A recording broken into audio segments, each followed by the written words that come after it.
онооцхон өнөөдрийн бичлэгээ үргэхэд бэлэн боллоо. Кинечи Хосоя 43 настай чинээлэгээр эцэг их нь өвд болохдоо түүнд их хэмжээний хүрэн өвлөсөн тул мөнгө санхүүгийн дарамтгүй тансаг амьдралтай болсон.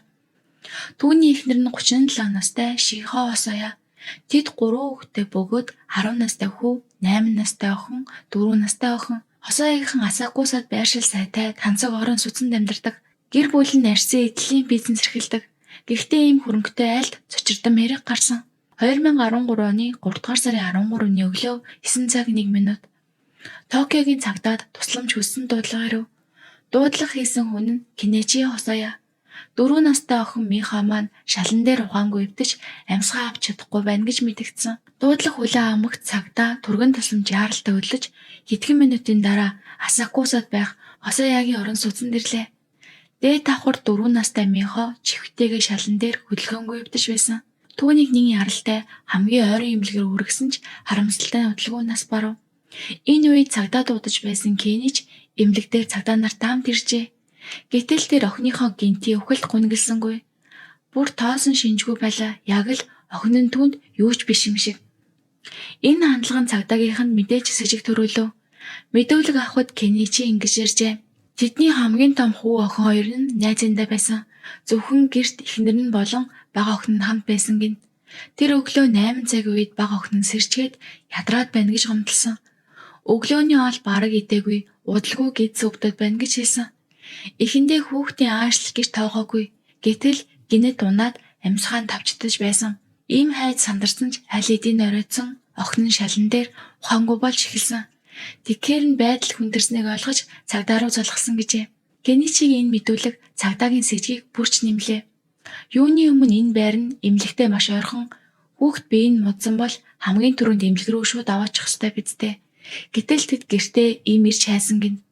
Хүүхд нь ухаангүй байхад түргэн дутах ёстой байтал цагдаа руу залгасан бас сонин. Кеничи би сандарч юу ихэ мэдэхгүй зүгээр л цагдаад тусламж гуйхаар залгасан гэж тайлбарлав. Тэгээд цагдаа нар Михогийн цогцыг задлан шинжилгээнд шилжүүлэхээр шийджээ. Гайхмаар нь Кеничи үнийг эсэргүүцэж эхэлсэн. Кеничи та нарт эми юм яриад байна. Охиныг минь 50 орхи. Манай гэр бүлийн хэрэгт дахиж битгий утгалт гэж уурлан хэлв. Харин эхнэр Шихо нь бас адил эсэргүүцэж хамтран ажиллахаас татгалзсан. Ингээд Михогийн өвхөл сэжигтэй байгааг мэдэрч байсан ч хууль ёсоор асран хамгаалагчийн зөвшөөрлгүй задлан хийж чадахгүй байв. Яг энэ үед сэхээний эмч нэг сонин зүйлийг мэдгэдлээ. Михо эмнэлэгт ирэхэд аль эдийн нас барсан байсан. Эмчийн үзлэгээр тэр 3 цагийн өмнө өөд болсныг тогтоожээ. Энэ чухал мэдээллийг авсан цагдаа нар Михогийн өвхөлд эцэг эхэнд холбогдолтой гэдэгт итгэлтэй болов. Кеничи цагдаа руу 9 цаг 1 минутад залгасан. Харин эмчийн хэлснээр бол Михо өглөө 6 цагийн үед нас барсан байна. Гэтэл Кеничи 8 цагийн үед хүүхэд сэрээд бие нь мууцсан гэж хэлсэн. Ийм олон сэжиг гарсан тул цагдаа нар тэд ямар нэг юм нууж байна гэж үзээд аль бие осоор задлан шинжилгээ эргүүлгэв. Задлангийн дүнгээр Михогийн биед этилен гликол илэрчээ. Энэ бодис өнгөгүй, өндөргүй, жаахан чихэрлэг амттай ихэвчлэн машины антипресэнд ордог. Хэдхэн миллилитр уухад л үхэл төргөх хор юм. Нэмж хэлэхэд хохирогчийн биед олонцапин гэдэг юм илэрсэн. Энэ нь сэтгцийн өвчний үед хэрэгэлдэг зөвхөн эмчин жорт авах боломжтой юм. Хүүхдийн нуруунд байсан хүүхнэц нь нас барсны дараа шалан дээр удаа явцснаас үүссэн байжээ. Нас барсан хугацаа нь 3 дугаар сарын 13-ны өглөө 6 цаг орчим гэж тогтоогдсон. Михо дөнгөж 4 настай. Михо идэж удаг бүхнийг эцэг эхэн л өгнө. Ийм хүчтэй хор нэг удаагийн ултаар үхэл төргөх нь ховортвол цагдаа нар эцэг эхэн охиндоо тодорхой хугацаанд хор өгсөөр байгаад эцэст нь гинэд өвдсөн мэт жүжиглэж цагдаа руу залгасан байж магадгүйгээс сэжиглэв. Шүүхийн зөвшөөрөл аваад цагдаа нар Хосоягийн байрыг нэгжлээ. Байр нь гоё харагдавч дотор нь нэмэх замраагүй, хог навш дүүрэн, өндөр нь хүртэл эвгүй байсан. Хайж явшаар хөрөгчөнд жижиг шилнүүд дотор машины ардатрын шингэн байгааг оллоо. Харин сэтгцэн юм олоогүй. Кеничи тэр үед тэр жижиг шилэнд юу байсныг би мэдэхгүй. Хөрөгчөнд яагаад байгааг ч ойлгохгүй байна. Манай гэр орны бүх ажлыг эхнэр хийдэг. Би ажил гээд анзаардгүй. Бид хоёр эрүүл сэтгцэн өвчнгүй, эм тарианы хэрэглээ байгаагүй.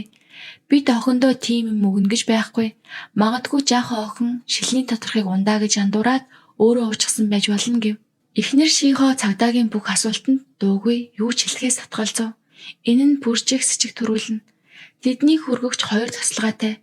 Дээд тал нь хөргөгч, доод тал нь хөлдөгч. 4 настай Михо зөвхөн доод талын хөлдөгчөнд л гар хүрч чадна. Гэтэл тэр жижиг шилнүүд хөргөгчний дээд хэсэгт түүний гар хүрэхгүй газар байсан. Тэгээд ч тэр бодис чинь машины хэрэгсэл яагаад гэрээ өргөчөнд байх ёстой гэж энэ бүхнээс харахад Михог зориуд хортулсан ойлгомжтой. Гэвч энэ хоёр хүн ярилцаж тохирсон юм шиг нэг үг хэлж хүүхдээ хорлсноо хүлээхгүй байлаа. Тэднийг шууд гимбуруудад тооцох хэмжээний хангалттай нотлохоо цагтаа тараахан байгаагүй. Задлан шинжилгээ дууссаны дараа хосооё Михогийн цогцыг авч шандралуулад үнсийг гэртээ аваачв. Гэсэн ч цагдаа нар тэднийг гол сэжигтнэр үзэхээр заавал гимбург тогтооно гэж шийдсэн. Мөрдөн шалгалтаар Кеничи бол чинэлэг гэр бүлийн хүү гэдг нь батлагджээ. Эцэг их нь анх арьсан эдлийн бизнесээ баяжиж дараа нь үйл хөдлөх хөрөнгөлөө оржээ. Кеничигийн амьдарч байгаа энэ байр гэр бүлийн олон үйл хөдлөлийн нэг хэсэг. Үйл хөдлөхөөс гадна 2012 онд баригдсан Асакуса Ryokan хотел гэж нэг зочид буудалтай. Байршил сайтад бол маш эрэлттэй. Өрөөний үн 8500 йенээс эхэлнэ. Ихэвчлэн дүүрэн байдаг. Кеничи 3 хүүхдийн хамгийн бага нь. Эцэг их нь хүүгээ гэр бүлийн бизнесийг өвлөөсэй гэж нилээд чанга хүсгэжээ. Их сургууль төгсөөд Кеничи эрхчлөө ад левел хүсэж гэр бүлийн бизнес орохыг хүсээгүй, өөрөө бизнес эхлүүлээд амжилт гаргахаар шийдсэн. Тэр богино хэмжээний видео, лайв борлуулалтын компани байгуулсан ч туршлагагүйгээс болж 6 сарын дотор дампуурчээ. Аргагүй ирэхэнд Кеничи аав ээждээ оцсон.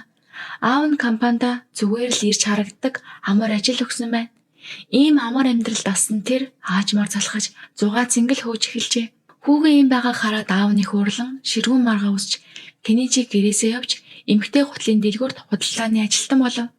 Харин ээж нь хүүгээ өрөвдөж нууцаар мөнгө өгч байр авч өгсөн байлаа.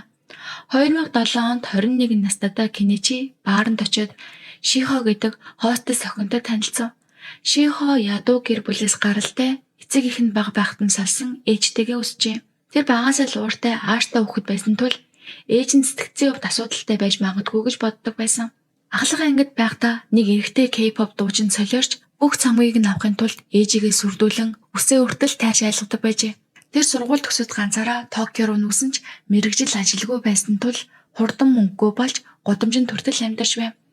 Аз болж нэг сайхан сэтгэлтэй хүн таарч гэртээ байлгасан. Гэвч Шихо тэнд очиод тансаг амьдрал мөрөөдөж хоол ундгалж үнтэй хувцас нэгдэг болсон тул эцэст нь тэр айлынхан залхаж түүнийг хөөж явуулжээ. Тэгээ Шихо бааранд ажиллах болсон байна. Кеничи Шихотой анх уулзаад шууд татагцсан. Тэр хөөхөн гэж хэлэхэргүй ч зөөлөө ааш хошин яриагаараа Кеничийн сэтгэлийг хурдан булаажээ. Тэгээд Кеничи өдөр бүр баараар орж Шихогийн орлого өсөхийн тулд харамгүй мөнгө өрдөг болов. Аажмаар бие биедээ татагдаж үерхэж эхэллээ. Гэвч энэ харилцаанд Кеничигийн аав ээж дургүй байв. Хүүхдээ аль хэдийн эхнэр сонгочихсон байсан тул Кеничи Шихог гэртээ дагуулж очиход шууд хөөж хэрвээ Шихогоо салж чадахгүй бол энэ гэрт битгээр баарны хостесийг бид бэрээ болохгүй гэжээ. Гэсэн ч Кеничи ээжийнхээ авч өгсөн байранд Шихог аваачин нууцаар гэрэлтэй бүртгүүлж албан ёсоор эхнэр нөхөр болов. Удалгүй Шихо жирэмсэн болсон байна. Эцэг их нь ихэд дургүй байсан ч энэ мэдээг сонсоод аргагүй ирэхэнд бэрээ хүлээн зөвшөөрөв. 2016 онд тэд Асакусад Хосоягийнхны эзэмшлийн барилгын дэд давхрын тансаг пентхауст нүүж орлоо. Гэрэлсний дараа Шихо хуучин ажлаар орхиод тансаг амьдрал дунгаж эхлэв.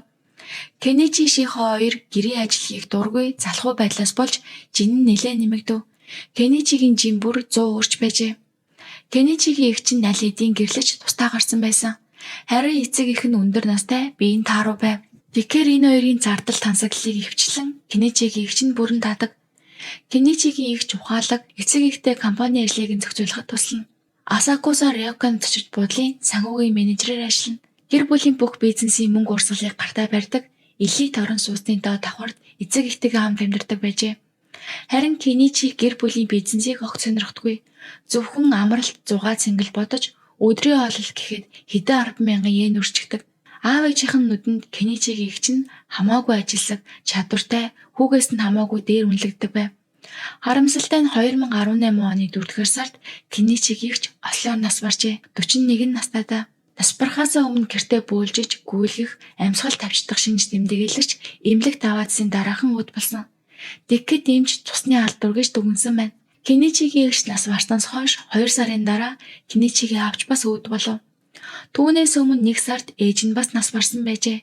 Тэр үед хэн ч сэжиглээгүй. Бүгд ажлын хэд ачаалаас болж цус харваж нас барсан гэж ойлгосон. Их ч эцэг их нь нас барснаар Кеничи гэр бүлийн бүх хөрөнгийн цорын ганц үв залхамжлагч болов. Кеничигийн бага охин нас барсны дараа цагдаа нар өнгөрсөн тохиолдлуудыг сөхөж үзэхэд Кеничигийн эгч нас барахын өмнө үзүүлж байсан шинж тэмдэг бага охин Михотой бараг адилхан байсан нь анхаарал татав. Энэ бол тохиолдол гэхэд дэндүү том давхцал. Тэгээд Кеничигийн эгчийн хамгийн сайн найзтай нь холбогдож мэдээлэл цуглууллаа. Найзынх нь хэлснээр Кеничигийн эгч төгс төгөлдрийг эрхэмлдэг, өөртөө маш хатуу, юу ч хийсэн өндөрлөглөөр тэмүүлдэг нэгэн. Их сургуулаа төгсөөд аавынхаа дор ажиллаж ухаантай, урд дүүтэй, харилцааны өндөр чадвартай аавын бахархал болсон. Харин дүү Кеничи нь хичээл зүтгэлгүй, зориггүй, юу ч олигтой ээж чадахгүй, баарны хоостос охинтой гэрэлсэн ч эцэг эхтэн шившигтэй санагддаг байжээ. Кеничигийн эгч нь дүүгээ гэр бүлийн бизнес авч явах чадваргүй гэж үздэг. Бэр шийхот бүр дургүй. Гэр бүлийн хөрөнгөөр танцаглах гэсэн хүн гэж боддог байв. Найз нь бас хэлэхдээ Кеничи гэрэлсний дараа Кеничигийн эгч ихэд төгсдөг болсон. Хэрвээ аав бүх хөрөнгөө дүү даатгавал Кеничи шийхо хоёр тэр хөрөнгийг салхинд хийсгээд юу ч үлдээхгүй гэж айдаг байв. Шийхотой маргалдаж чи дүүгийн минь толгойг самарч сайн эхнэр биш гэж сэмэлдэг байж. Бааранд олон жил ажилласан болохоор шийхо хүмүүсийн аяавыг маш сайн олж өөр ташигтайгаар харилцаж чаддаг. Цагдаа нар шийхо Кеничигийн зөвхөн хөрөнгийг нь ашиглах гэж гэрэлсэн байж мэднэ гэж дүгнэв. Ядуу амьдралаас тансаг амьдрал хүрсэн шийхо нөхрөө улам их хөрөнгө булаахыг шахаж үүнд хамгийн том саад нь Кеничигийн эгч байжээ. Тиймээс хоёулаа нийлж Кеничигийн эгчийг зайлуулах төлөвлөгөө гаргасан байж магадгүй гэж таамаглав. Гэвч Кеничигийн эгч нас барснаас хойш 5 жил өнгөрсөн. Тэр үед шүүх эмнэлгийн задлан хийгдээгүй, шинэ сэжүүр олох амаргүй. Гэсэн ч цагдаа нар бууж өгөлгүй Кеничигийн эгчийг эмчиж байсан эмчтэй уулзлаа. Тэгтэл эмч үнэхээр цочирдом нууц задлав.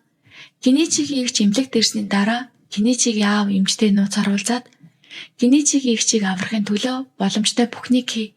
Харин жинхэнэ шалгааныг хүнд ч хэлж болохгүй гэж гуйж их хэмжээний мөнгө хатгуулжээ. Олон дахин гуйсны эцэст эмч туслая гэжээ. Кеничигийн эгч эмнэлэгт ирэхдээ биеийн төвлийн тусалсан хорцсон шинж тэмдэгтэй байсан. Чадах бүхнийг хийсэн ч аварч чадаагүй. Нас барсны дараа Кеничигийн аав маш их гашуудаж байсан ч бүх хүнд Кеничигийн эгч цусны алдраар нас барсан гэж хэлгэж эмчээс шаарджээ. Цагдаа нар яагаад аав нь охиныхоо жинхэнэ шалтгааныг нуухыг хүссэн юм бол магадгүй Кеничигийн эгчийг аав наасан юм болов уу гэж хүртэл эргэлзжээ. Гэвч аав нь Налидийн нас барсан тул үнэн мөннийг гаргаж ирэхэд маш бэрх. Мөрдөн байцаагчид Кеничигийн эгч ажиллаж байсан Асакусаар Якон зочид будал очижээ. Ажилчдын хэлснээр аав ээж нь буудлын бүх том жижиг ажлыг Кеничигийн эгчид даатгадаг байсан. Кеничигийн эгч нь ажилчдаа гэр бүл шиг хайрладаг, сайн удирдагч байжээ. Эхнэр охиноо алдсанаас хойш Кеничигийн аав үргэлж гунигтай буудал бараг ирэхэ болсон. Удалгүй өөрөө ч нас барсан нь хүмүүст хүн цохилт болсон. Харин Кеничи буудлыг өвүүлж авсны дараа удирдах чадахгүй, ажил дээрээ ч ирдэггүй болсон. COVID-19 үеэр санхүү нь муудаж ажилчдын цалин хоцорч гомдол гарч байжээ. Тэрч бүхэл Кеничи мөнгө завшдаг, буудал зайлшгүй эрэхтэй бараа материал авч чадахгүй төрсөн. Үйлчлүүлэгчдийн гомдлыг үл тоодог гэсэн яриач суурсан байна. Энэ бүхнийг харгалзаа цагдаа нар Кеничигийн аав охиноо алах шалтгаан байхгүй гэж үзв. Мөрдөн байцаалд үргэлжиж байх үед цахилгаан шуудангаар нэрээ нуталсан мэдээлэл ирлээ. Тэнд шийхо сэтгцийн хувь докторгүй гэртээ байнга орилж ашгарч галзуурсан хүн шиг авиралдаг гэжээ. Мөн 2019 оны 3 дугаар сард болсон нэг явдлыг дурдсан байна. Тэр өдөр үл мэдэгдэх шалтгаанаар гэртээ нөхөртөөгөө их муудалцсны дараа шийхо тагтан дээр бензин асгаад хөшиг шатаажээ. Аз болж хөршүүд нь харж гал командуудаагүй бол үр дагавар нь аимшигтай байж мэдэх байв. Тактик шатсан ч том хохирлгүй гэж үзээд хэргийг хэрэгсэхгүй болгожээ. Энэ явдлаас харахад шийхо хувиа ичээсэн түргэн муртай хүн байсан. Гал тавих үед нь нөхөр 3 хүүхэд нь бүгд гэртээ байжээ. Нэргөө цагтл шийхо бага охиндоо дургүй. Бага охин нь жаахан ч гэсэн уур үргэсэн зүйл хиймэгц уураа түнд гаргадаг. Бүр чи хэрэггүй ачаа хурдан алга болоосаа гэж хүмүүсийн өмнө харааж байсан гэж бичжээ. Мөн бага охиноо төрсний дараа эмээд нь өгч өсгүүлж арай том болсны дараа гэртээ авчирсан. Шийхо хүүхдүүдэд арчилдаггүй тул хосооягийн хүүхдүүд байнга сэгсээсэн гэртээ явдаг байсан гин. 2022 оны 9 дугаар сард шийхо гэртээ хүүхдүүдэд байнга зоддог гэж мэдээлэл очжээ. Дуулага ирмэг шийхо Хоккайдод байгаа аав руугаа залгаж 3 хүүхдээ явуулжээ. Цагдаа очиход хүүхдүүд аль эдийн өвөө дээрээ очсон байсан. Дараа нь шууган намжихад хүүхдүүдийг буцааж өгсөн ч Кенечи Шихо хоёр гимнсэнгүй бүр бага охин Миход улам ухаан ханддаг болжээ. Цагдаа нар Михогийн цэцэрлэг дээр очиж мэдээлэл авлаа. Багш нарын хэлснээр Михо бол өрөвдмөр хүүхэд. Эцэг эхийн хайр халамж дутагдaltaй. Бие дээрээ байнга шарх сорвтой ирдэг. Цэцэрлэг олон удаа эцэг эхтэй холбогдож санууллагч тэд тоодгүй. Михо цэцэрлэг дээрээ их гундуу, бусад хүүхчийг сэргэлэн биш. Яг л нойргуудсан юм шиг байнга мандрах янзтай. 7 хоног нэг хувцастайгаа явдаг. Дандаа эвгүй үнэр үнэртдэг байж. Кенешигийн байшингийн өршүүдч гэрээс нь байнга хүүхдээ уйлахдуу бүр шүн дунд орилгодуу сонсогддог. Зарим нь бүр орон нутгийн байгууллагад гомдол гаргасан ч ямар ч арга хэмжээ авсангүй. 6 сарын дараа цагдаа нар дахин нэгжлэг хийлээ. Халуун гэр аимшигтай замраагүй эсгэлэн муухай үнэрнэртэн. Михогийн шарилын үнс хаана байна гэхэд аав ээж нь хоёлаа тагт руу зав. Тагт хайрцаг новшин дарагцсан. Цагдаа нар хагас цаг өгч байж модон жижиг шүүгэнд нуусан цагаан цав боллоо. Түүнд эцэг эхчийнхэн зургууд бас хамт байна. Энэ бүхнээс харахад Кенечи Шихо хоёр охиноо хайрладаггүй байсан. Цагдаа нар гэрийн компьютер гар утаснуудыг хураан шалгатал чухал зүйл гарлаа. Шихогийн компьютерт машины антифриз болон олон цафын нэмийг хэмжээгээр худалдаа авсан баримтууд байв. Олон цаф юм бол эмчийн жортой юм тул Шихо хууль бус сайтаас захиалж авдаг байсан тогтогдлоо. Энэ талаар асуухад Кенечи би мэдэхгүй. Эхнэр маань тураах юм чихрийн шижингийн бэлмэл зэргийг онлайнаар авдаг л та. Гэхдээ олон цафын гэдэг юм би хизээж харж байгаагүй гэв. Тэр хоёрын чатыг шалгахад тэд бага охиноо хөөхөн биш, хайр татан биш гэж чигшдэг нь ил болов. Шихо том хүү маань их ухаантай, дунд охин маань их хөөрхөн, харин хамгийн бага муухай, мангар, байнга уйлдаг, залхамаар дэлхийгээ залга болчихвол сайн гэх мэтээр бичжээ. Кенечи чихнэрийнхээ үгийг дэмцэн хариу өгдөг. Цагдаа нар энэ яриаг уншаад чучирсан. Хэдийгээр тэд охиноо үзэн ядаж битсэн байсан ч алга төлөлгөө гэсэн зүйл гарч ирээгүй.